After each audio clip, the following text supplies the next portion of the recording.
अस्सलाम वालेकुम। सनान सेज में आप सबको खुश आमदीद कहता हूँ। नाजरीन, आज का हमारा वीलॉग एक इंतहाई अहम मौजू के ऊपर है।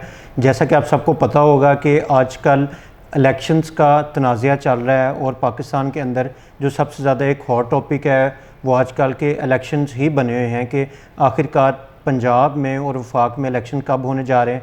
क्या आया पंजाब और खैबर पख्तूनख्वा में इलेक्शन पहले हो जाएंगे या ये वफाक के साथ ही इलेक्शन हो गए। इस सिलसिले में सुप्रीम कोर्ट ने भी सो मोटो लिया और उनकी कार्रवाइयाँ और जो हेयरिंग्स हैं वो चल रही हैं, जिस सिलसिले में मुख्तलिफ वफाक की तरफ से भी लोग पेश हो रहे हैं और सिक्योरिटी अदारों के सरबराहान भी उसके लिए सुप्रीम कोर्ट के अंदर पेश हो रहे हैं।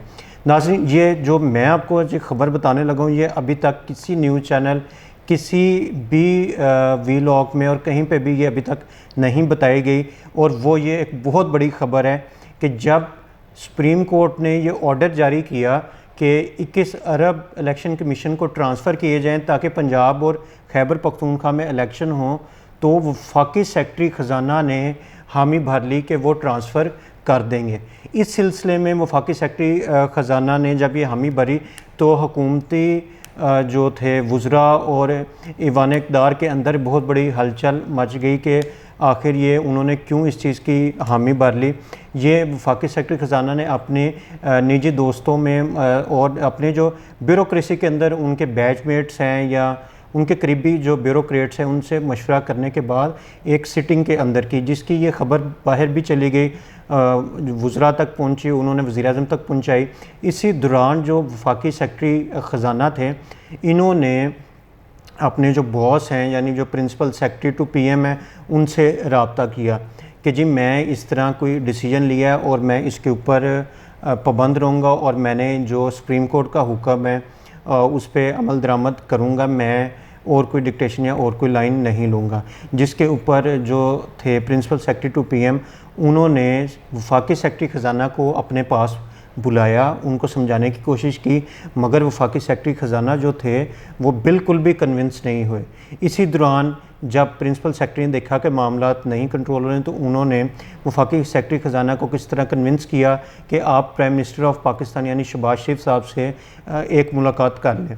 जिसके ऊपर जब शहबाज शरीफ साहब के साथ उनकी मुलाकात करवाई गई और उनको जब उनके इल्म में लाया गया कि जी वफाकी सेक्रेटरी ख़जाना साहब ये चाह रहे हैं, शहबाज शरीफ साहब ने भी उनको मुख्तलिफ़ वजूहात बताईं और उनको कहा कि ये अभी पॉसिबल नहीं, इससे एक एनार्की की सिचुएशन पैदा हो जाएगी। और मेरे ख़्याल में शहबाज शरीफ साहब का भी जो पॉइंट था वो काफ़ी हद तक वैलिड था कि अगर जो सिक्योरिटी की सूरत हाल है पाकिस्तान के अंदर, अभी इलेक्शन जो हैं वो हम नहीं कंडक्ट करवा सकते क्योंकि सिक्योरिटी की सूरत हाल काफ़ी ख़राब है।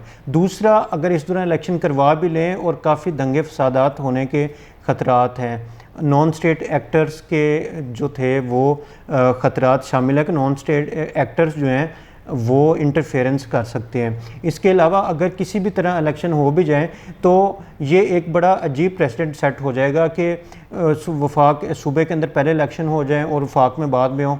इस तरह तो फिर जो वफाक सूबे की गवर्नमेंट होगी वो वफाक के इलेक्शंस पे नज़रअंदाज होगी क्योंकि 18वीं तरमीम के बाद जो सूबे हैं वो काफ़ी हद तक खुद मुख्तार हैं। खैर, कमिंग टू द पॉइंट, ये सारी वजूहात प्राइम मिनिस्टर साहब ने जो थे वफाकी सेक्रेटरी उनको समझाने की कोशिश की पर वो नहीं माने और उन्होंने कहा कि जी मैंने फ़ैसला कर लिया है, मैं किसी भी तरह ये जो 21 अरब रुपये ये ट्रांसफ़र कर दूंगा।